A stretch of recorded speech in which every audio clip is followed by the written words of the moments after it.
ఆదికాండము 5వ అధ్యాయము. ఆదాము కుటుంబ చరిత్ర ఇది. ఆదాము వంశాన్ని గుర్చిన గ్రంథం ఇది. దేవుడు తన పోలికతో మనిషిని చేశాడు. ఒక పురుషుణ్ణి మరో స్త్రీని దేవుడు చేశాడు. వాళ్ళిద్దరినీ చేసిన రోజున ఆయన వాళ్ళను ఆశీర్వదించి అప్పుడు వాళ్లకు మనుషులు అని పేరు పెట్టాడు. ఆదాముకు 130 సంవత్సరముల వయసు వచ్చాక ఇంకో కుమారునికి తండ్రి అయ్యాడు.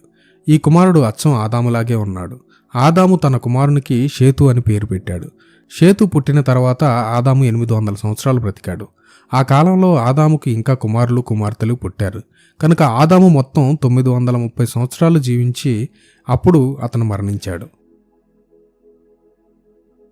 షేతుకు 105 సంవత్సరాల వయసులో ఏనోషు అనే కుమారుడు పుట్టాడు. ఏనోషు పుట్టిన తర్వాత షేతు 807 సంవత్సరాలు జీవించాడు. ఆ కాలంలో షేతుకు ఇంకా కుమారులు కుమార్తెలు పుట్టారు. కనుక మొత్తం 912 సంవత్సరాలు షేతు జీవించాడు. అప్పుడు అతను మరణించాడు. 90 సంవత్సరాలు వయసు దాటిన తర్వాత ఎనోషుకు కేయినాను అనే కుమారుడు పుట్టాడు. కేయినాను పుట్టిన తర్వాత ఎనోషు 815 సంవత్సరాలు జీవించాడు. ఆ కాలంలో అతనికి ఇంకా కుమారులు కుమార్తెలు పుట్టారు.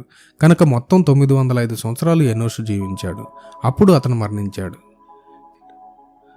కేయినాను 70 సంవత్సరాల వయసు దాటిన తర్వాత మహలలేలు అనే కుమారుడు అతనికి పుట్టాడు.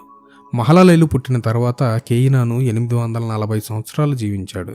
ఆ కాలంలో కేయినానుకు ఇంకా కుమారులు కుమార్తెలు పుట్టారు. కనుక కేయినాను మొత్తం 910 సంవత్సరాలు జీవించాడు. అప్పుడు అతను మరణించాడు. మహలలేలు 65 సంవత్సరాల వయసులో ఉన్నప్పుడు ఎరెదు అనే ఒక కుమారుడు అతనికి పుట్టాడు. ఎరెదు పుట్టిన తర్వాత మహలలేలు 830 సంవత్సరాలు జీవించాడు. ఆ కాలంలో అతనికి ఇంకా కుమారులు కుమార్తెలు పుట్టారు. కనుక మహలలేలు మొత్తం 895 సంవత్సరాలు జీవించాడు. అప్పుడు అతను మరణించాడు. ఎరెదుకు 160 సంవత్సరాల వయసు దాటిన తర్వాత హనోకు అనే కుమారుడు పుట్టాడు. హనోకు పుట్టిన తర్వాత ఎరెదు 800 సంవత్సరాలు జీవించాడు. ఆ కాలంలో అతనికి ఇంకా కుమారులు కుమార్తెలు పుట్టారు. కనుక ఎరెదు మొత్తం 962 సంవత్సరాలు జీవించాడు. అప్పుడు అతను మరణించాడు. హనోకు 65 సంవత్సరాల వయసు దాటిన తర్వాత మెతుషెల అనే కుమారుడు అతనికి పుట్టాడు. మెతుషెల పుట్టిన తర్వాత హనోకు ఇంకా సంవత్సరాలు దేవునితో సహవాసం చేశాడు. ఆ కాలంలో అతనికి ఇంకా కుమారులు కుమార్తెలు పుట్టారు. కనుక హనోకు మొత్తం 365 సంవత్సరాలు జీవించాడు. హనోకు దేవునికి సన్నిహితంగా ఉన్నాడు. ఒకరోజు దేవుడు హనోకును తనతో తీసుకుపోయాడు. కనుక అతను కనపడకుండా పోయాడు.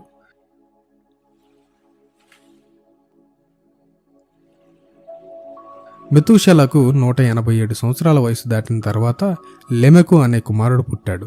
లెమెకు పుట్టిన తర్వాత మెతూషెల 782 సంవత్సరాలు జీవించాడు. ఆ కాలంలో అతనికి ఇంకా కుమారులు కుమార్తెలు పుట్టారు. కనుక మెతూషెల మొత్తం 969 సంవత్సరాలు జీవించాడు. అప్పుడు అతను మరణించాడు. లెమెకు వయసు 182 సంవత్సరాలు ఉన్నప్పుడు అతనికి ఒక కుమారుడు పుట్టాడు. లెమెకు తన కుమారునికి నోవాహు అని పేరు పెట్టాడు. దేవుడు భూమిని శపించాడు గనక వ్యవసాయదారులమైన మనం చాలా కష్టపడి పనిచేస్తున్నాం. అయితే నోవాహు మనకి నెమ్మది కలుగజేస్తాడు అన్నాడు లెమెకు.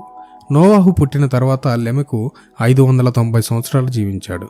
ఆ కాలంలో అతనికి ఇంకా కుమారులు కుమార్తెలు పుట్టారు. కనుక లెమెకు మొత్తం 777 సంవత్సరాలు జీవించాడు. అప్పుడు అతను మరణించాడు.